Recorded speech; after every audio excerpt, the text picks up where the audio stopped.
Good afternoon. It's a pleasure to be here with you and to try to make it in 8 minutes. And I didn't use any AI model to prepare my conference. I won't be long about the fact that we are living a major shift. This is not a conference about AI, but let's consider that this is a cognitive and anthropological shift. The brain of our children won't be the same brain as ours. Exactly like the fact that we did learn to read did change our brains 3,000 years ago. So this is a major shift that nobody can completely imagine, and it will be a major economic shift. And to go straight to the point, one risk is a complete control by the AI industry of all the world economy. You can think that I do exaggerate a bit, but think, for example, about what is today to be a farmer after the rise of the agro-industry food. You are still a farmer, you still have your farm, but you are not free anymore, and you completely depend on a very important superstructure. 2 months ago, maybe you did notice this, there were a report from the French Ministry of Labor regarding the platform workers, the Uber drivers, etc.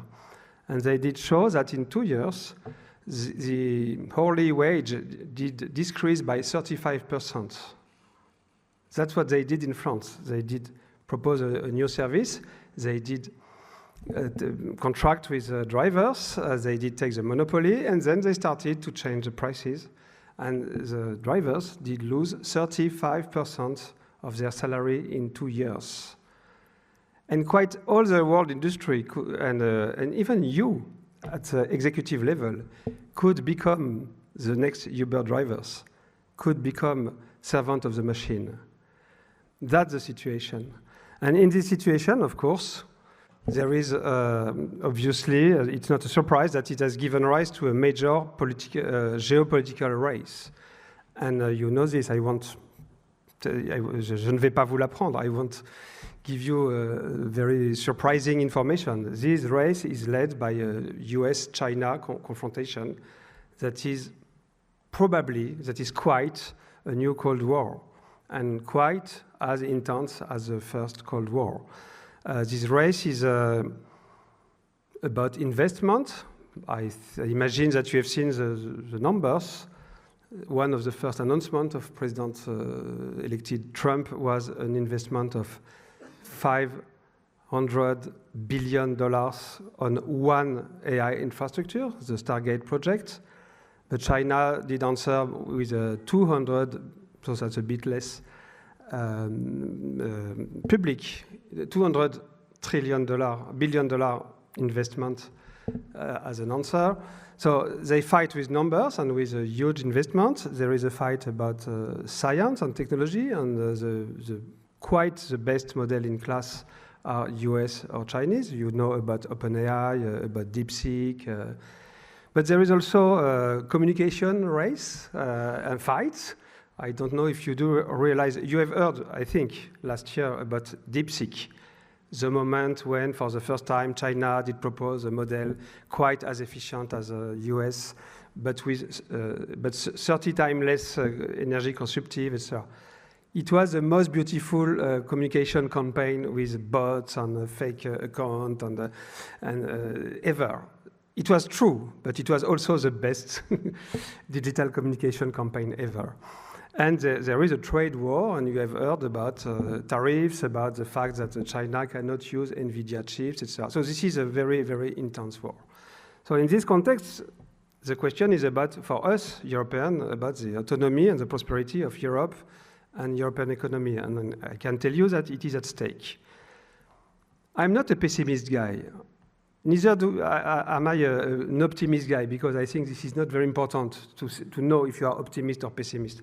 The only thing is to know what you have to do now, here and now.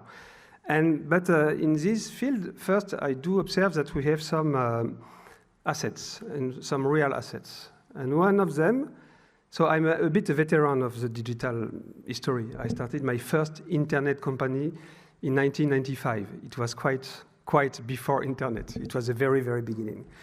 For the first time, we start the race at the same time than the US. Usually we start for the cloud, for example, or for the big data, or for some movement, we started 5 years later. This time we did start on the same departure line. We have promising players. You have heard about Mistral, and Mistral is really one of the world champions. Maybe not as rich and as strong as OpenAI, etc., but you know that they did find new money recently, and now they worth 10 billion euros, which is something for a company that has 3 years. So we have champions, but you also have Edge. Maybe you don't know that Hugging Face was created by French, even if this is today legally an American company. So we have champions.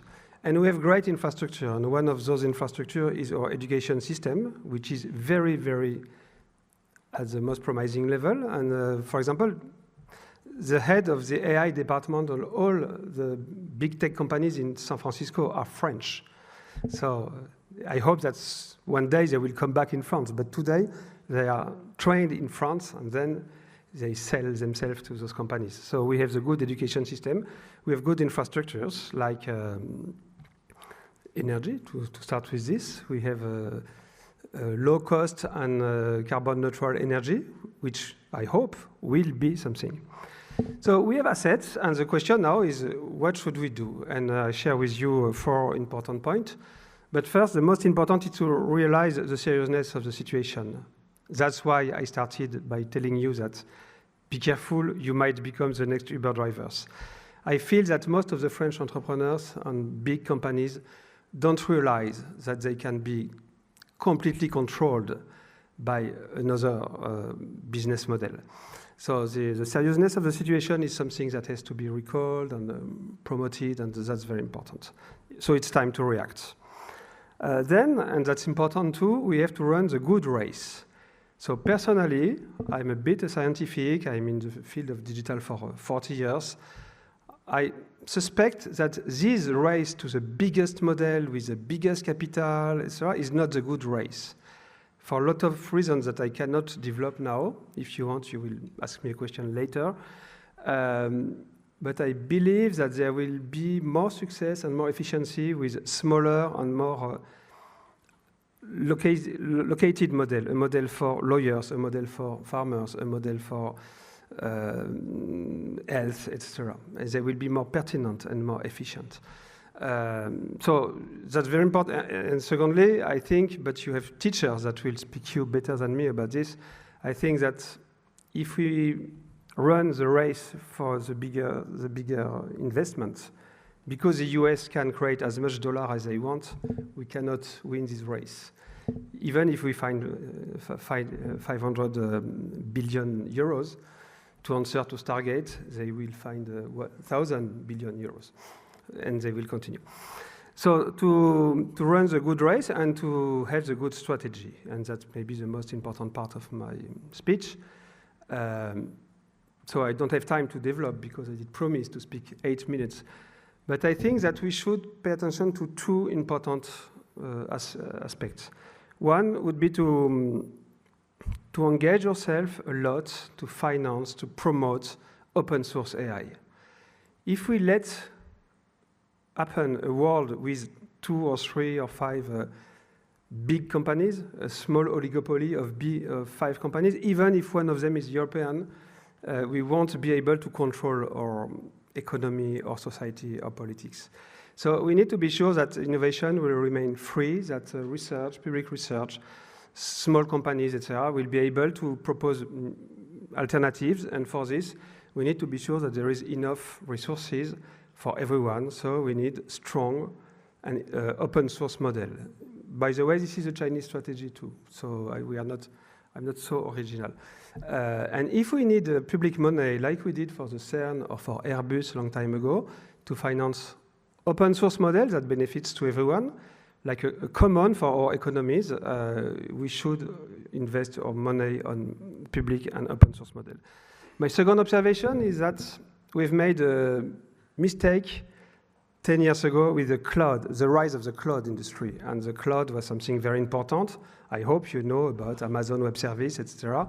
And we were a bit surprised by the the importance on the American infrastructure. So we decided to run, we European, after the US, to try to build as much infrastructure as they did, data center, energy, factories, etc. And today, we know to build data center and etc. But in between, Amazon did develop a lot of services, business services for customers. So today, they have a portfolio of 50 brilliant services. You don't develop your software, you can just activate functions everywhere, blah, blah.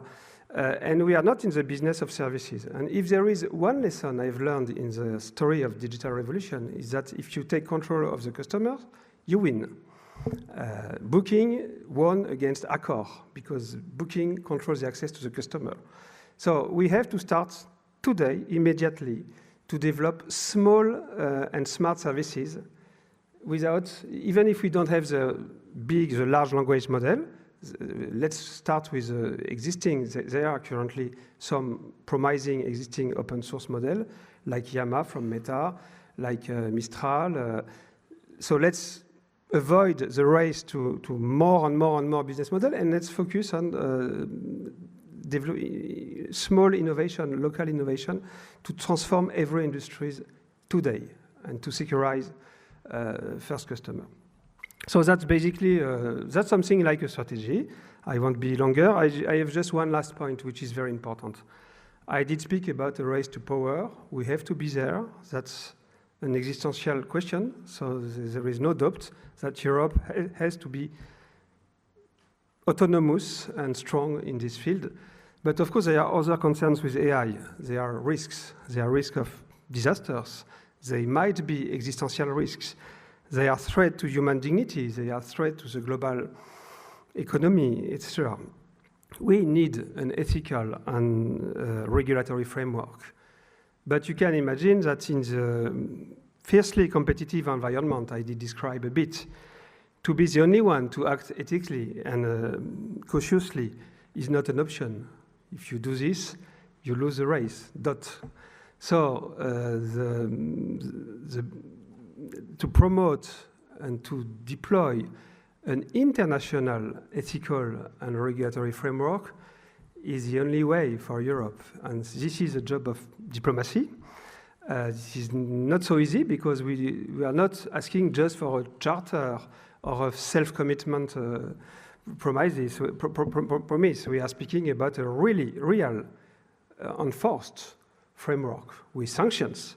And when you have to negotiate this with the Trump administration, with those companies that did just finance a J.D. Vance campaign to be sure to have someone in the White House, in this context of the new Cold War, you cannot just come there with nice and good ideas and proposing a very kind world. So, but this is of the utmost importance, and that's a job that will be continued. That started with the Paris Action Summit in February. We have allies in this field, and especially with India and Japan and some emerging economies of the so-called Global South. So we are not alone. This is not just Europe against two superpowers. For this, we need also a new diplomatic strategy, because in this field, we are closer to the Global South than to the usually like-minded West continent. But that's a major challenge. Thank you.